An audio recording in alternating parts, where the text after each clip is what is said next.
여러분, 제사 때문에 가족이 갈라진다는 말 믿어지시나요?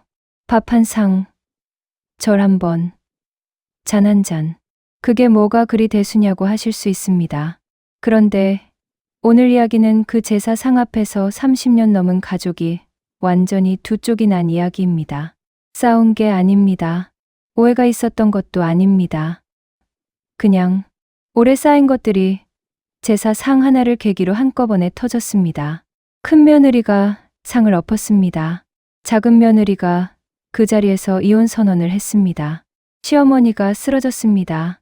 그리고 아버지는 그날 밤 이런 말을 했습니다. 이 집 끝났다. 그 한마디가 틀리지 않았습니다. 끝까지 들어주세요. 경상북도 안동. 600년 된 종가집안은 아니지만 이 동네에서 나름 이름 있는 집안이었습니다. 최병수 씨 집안. 최병수 씨는 올해 74.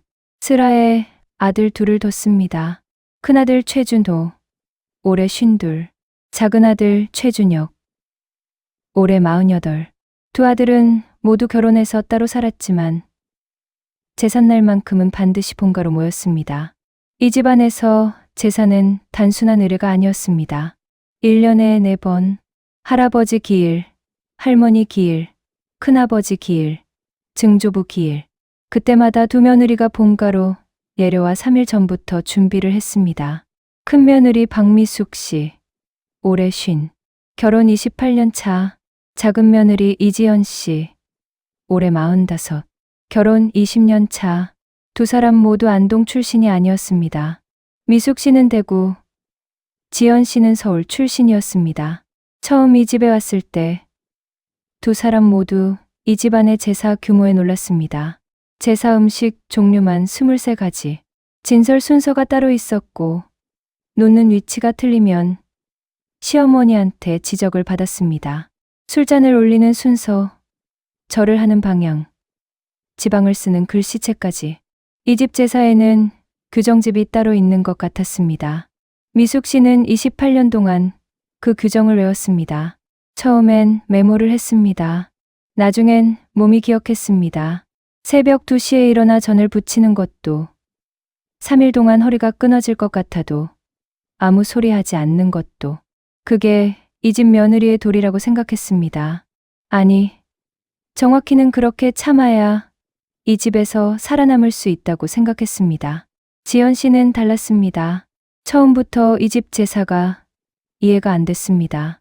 왜 며느리만 3일 전부터 와서 준비를 해야 하는지, 왜 아들들은 당일 낮에 와서 절만 하고 끝인지, 왜 제사가 끝나고 나서도 뒤처리는 며느리 몫인지, 그 의문을 남편한테 말한 적이 있었습니다. 준혁 씨가 말했습니다.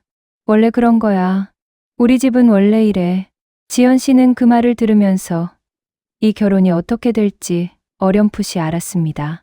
그러나 그때는 아직 버텼습니다. 올해 할아버지 기일은 10월이었습니다. 두 며느리가 본가에 내려온 건 기일 사흘 전이었습니다. 미숙 씨는 대구에서, 지연 씨는 서울에서 각자 짐을 싸서 내려왔습니다. 부엌에서 처음 만난 두 사람은 반갑게 인사를 했습니다. 그러나 그 반가움 뒤에 각자 가지고 온 피로가 있었습니다. 미숙 씨는 오래 많이 지쳐 있었습니다. 남편 준호 씨가 사업이 잘 안 된다며 매달 스트레스를 쏟아냈고 그 스트레스는 고스란히 미숙 씨한테 왔습니다. 그러면서도 제사 준비는 한 번도 빠진 적이 없었습니다. 올해는 달랐습니다. 내려오기 전날 밤 미선 씨가 준호 씨한테 말했습니다. 나 이번에 제사 준비 못할 것 같아. 몸이 너무 안 좋아. 준호 씨가 말했습니다. 뭔 소리야. 내가 안 하면 누가 해. 그냥 내려가. 미숙 씨는 그날 밤 한숨도 못 잤습니다. 그리고 다음 날 짐을 싸서 내려왔습니다. 지연 씨도 올해는 달랐습니다.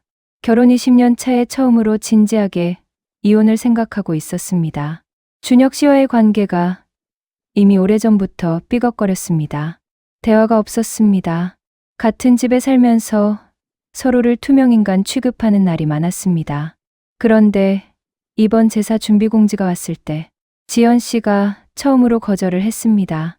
카카오톡으로 시어머니한테 메시지를 보냈습니다.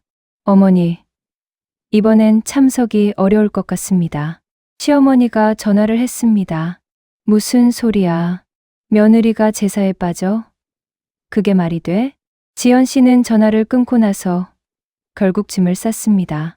그러나 그 짐 안에는 뭔가 다른 것이 들어 있었습니다. 결심, 제사, 사흘 전, 본가, 부엌, 미숙 씨와 지연 씨가 나란히 서서 전 재료를 손질했습니다. 시어머니 윤복순 여사는 옆에 앉아 지시를 했습니다. 두부는 더 두껍게 썰어야 해. 동태는 가시다 발랐어.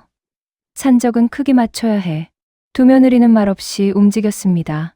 그 부엌에는 말보다 한숨이 많았습니다. 첫째 날 저녁이었습니다. 지연 씨가 부엌에서 미숙 씨한테 조용히 말했습니다. 언니, 나 이번이 마지막이야. 미숙 씨가 손을 멈추고 지연 씨를 봤습니다. 지연 씨가 말했습니다. 이번 제사 끝나고 나 서류 낼 거야. 미숙 씨는 대답을 못했습니다.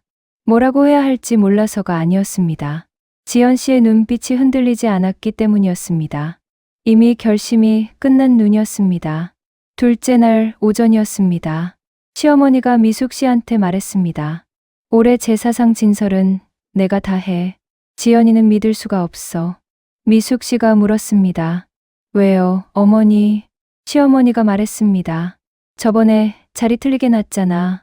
생선 머리 방향이 거꾸로였어. 그게 얼마나 큰 실수인지 알아?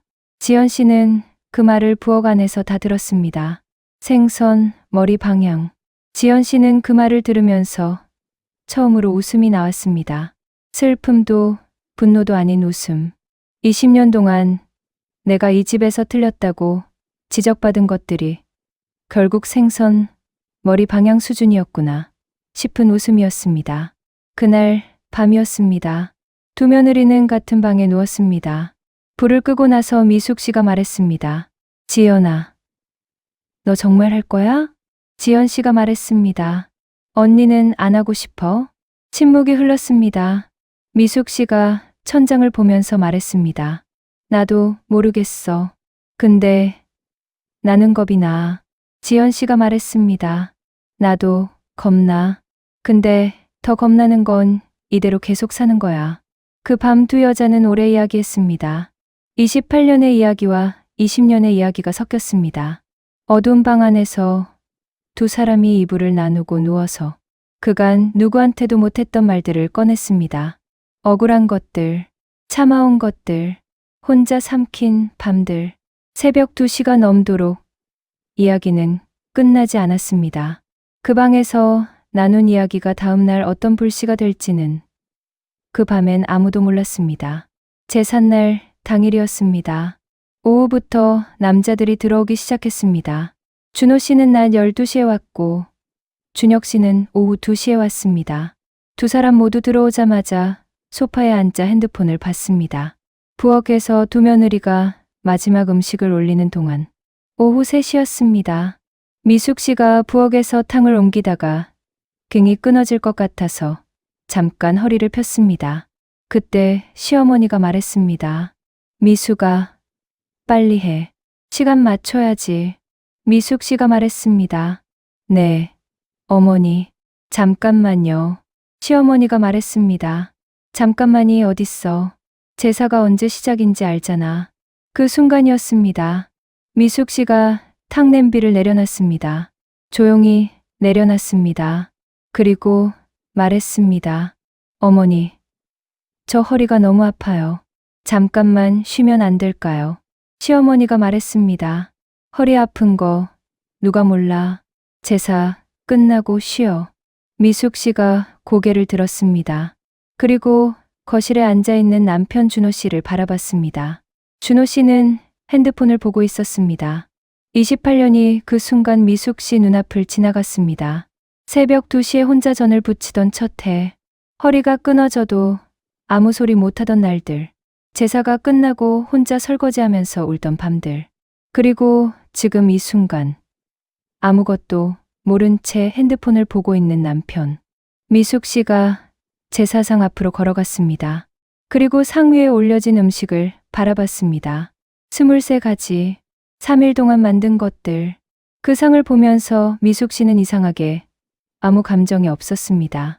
텅 빈 것 같았습니다. 그리고 그 텅 빔이 무엇을 하게 만들었는지 미숙 씨가 제사상 한쪽을 손으로 밀었습니다. 쾅. 그릇들이 쏟아졌습니다.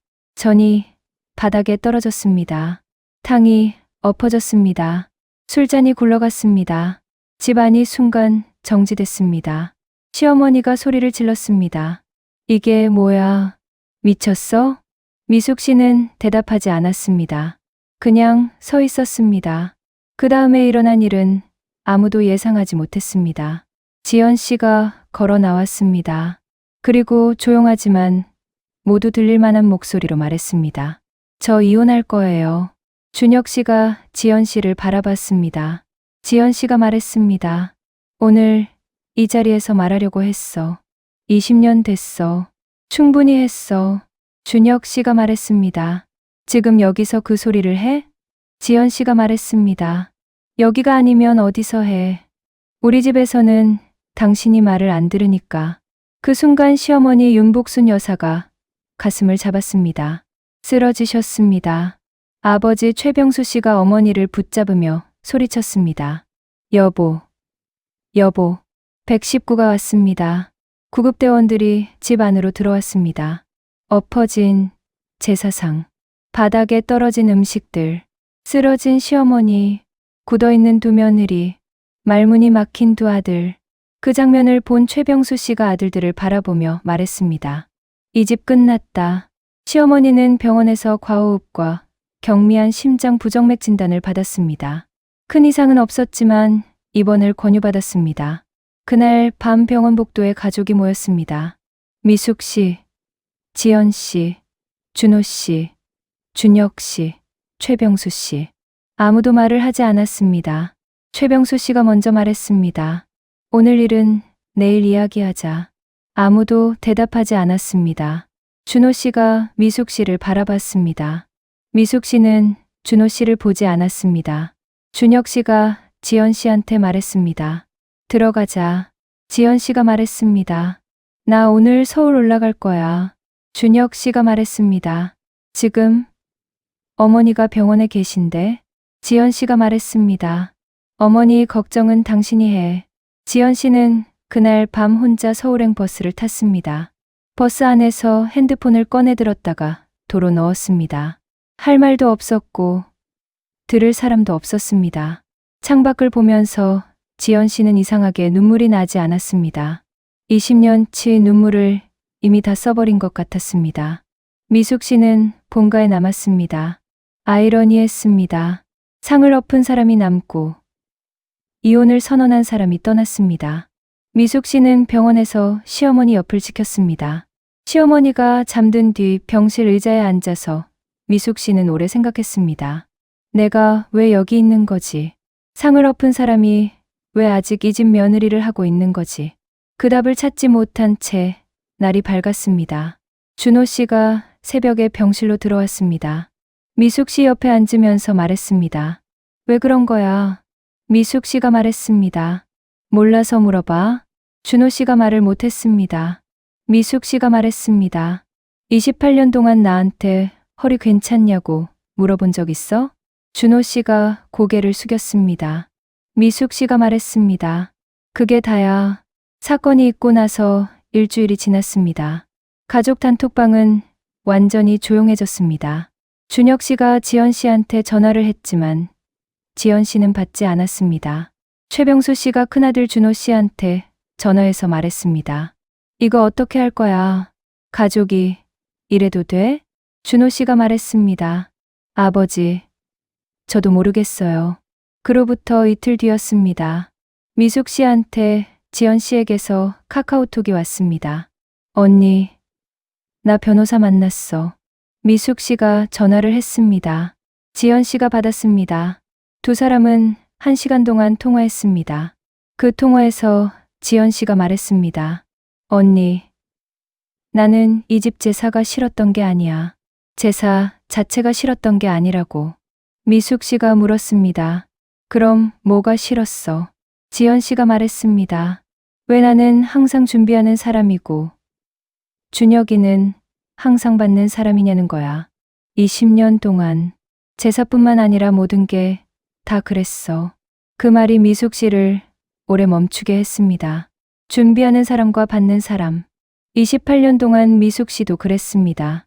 제사뿐만이 아니었습니다.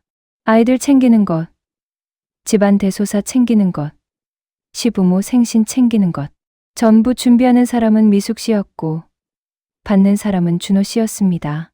미숙 씨가 통화를 끊고 나서 남편한테 말했습니다. 당신한테 할 말이 있어. 준호 씨가 무슨 말이냐고 물었습니다. 미숙 씨가 말했습니다. 28년 동안 나 혼자 너무 많이 한 것 같아. 이제부터는 같이 해야 할 것 같아. 준호 씨가 말했습니다. 갑자기 왜? 미숙 씨가 말했습니다. 갑자기가 아니야. 28년 만이야. 준호 씨는 그 말을 듣고 오래 말을 못했습니다. 처음으로 미숙 씨의 눈을 제대로 바라봤습니다. 그 눈이 더 이상 참는 눈이 아니라는 것을 알았습니다. 무언가가 이미 넘어간 눈이었습니다. 준호 씨는 그날 밤 오래 잠을 못 잤습니다. 한 달이 지났습니다. 지연 씨는 이혼 절차를 밟기 시작했습니다. 준혁 씨는 처음엔 막으려 했습니다. 그런데 지연 씨가 변호사를 통해 보낸 서류를 받고 나서 달라졌습니다. 20년간의 기록이 거기 있었습니다. 지연 씨가 혼자 감당해온 것들, 집안일, 육아, 시가 행사 준비, 경제적 기여, 그리고 그 반대편에 준혁 씨가 한 것들. 준혁 씨는 그 서류를 보면서 처음으로 자기가 어떻게 살았는지를 봤습니다. 준혁 씨가 지연 씨한테 전화를 했습니다. 미안해. 지연 씨가 말했습니다. 그 말이 20년 전에 필요했어. 준혁 씨가 말했습니다. 다시 할 수 없어? 지연 씨가 잠깐 침묵하다가 말했습니다. 나는 지쳤어. 다시 하려면 나부터 쉬어야 해. 그 대화 이후 두 사람은 이혼 대신 별거를 선택했습니다. 완전한 이혼이 아니라 일단 각자의 시간을 갖기로 했습니다. 지연 씨가 서울에서 혼자 살기 시작했습니다. 처음 한 달은 힘들었습니다. 그런데 두 달째부터 이상한 일이 생겼습니다. 아침에 눈을 떴을 때 누군가 눈치를 볼 필요가 없었습니다. 밥을 먹고 싶으면 먹고 먹기 싫으면 안 먹었습니다. 주말에 아무 계획 없이 그냥 누워 있어도 됐습니다. 지연 씨는 그 자유가 너무 낯설었습니다. 그리고 그 낯설미 서서히 익숙해지는 것이 이상하게 슬프면서도 좋았습니다. 미숙 씨는 이혼을 하지 않았습니다. 그러나 달라졌습니다. 다음 제사 때 준호 씨한테 말했습니다. 이번 제사 준비 같이 해. 준호 씨가 뭘 어떻게 하면 되냐고 물었습니다. 미숙 씨가 말했습니다. 장 보고, 전 부치고, 설거지하고, 내가 하는 거 다 같이 하면 돼. 준호 씨가 처음에 어색해했습니다. 그러나 했습니다. 새벽 2시에 나란히 전을 부쳤습니다. 미숙 씨는 그 옆모습을 보면서 28년 만에 처음으로 이 사람이 옆에 있다는 게 느껴졌습니다. 그 제사 사건이 있고 나서 1년이 지났습니다. 최병수 씨 집안의 제사는 어떻게 됐을까요? 올해 할아버지 기일에 가족이 모였습니다. 달라진 것이 있었습니다. 제사 음식 종류가 23가지에서 12가지로 줄었습니다. 준비 기간도 3일에서 당일로 바뀌었습니다. 아들들이 전을 부쳤습니다. 시어머니 윤복순 여사가 처음엔 반대했습니다. 우리 집은 원래 이렇게 하지 않았다고 최병수 씨가 말했습니다. 이렇게 하다가 집이 끝날 뻔했어. 바꾸자. 지연 씨는 그 제사에 오지 않았습니다. 아직 별거 중이었습니다.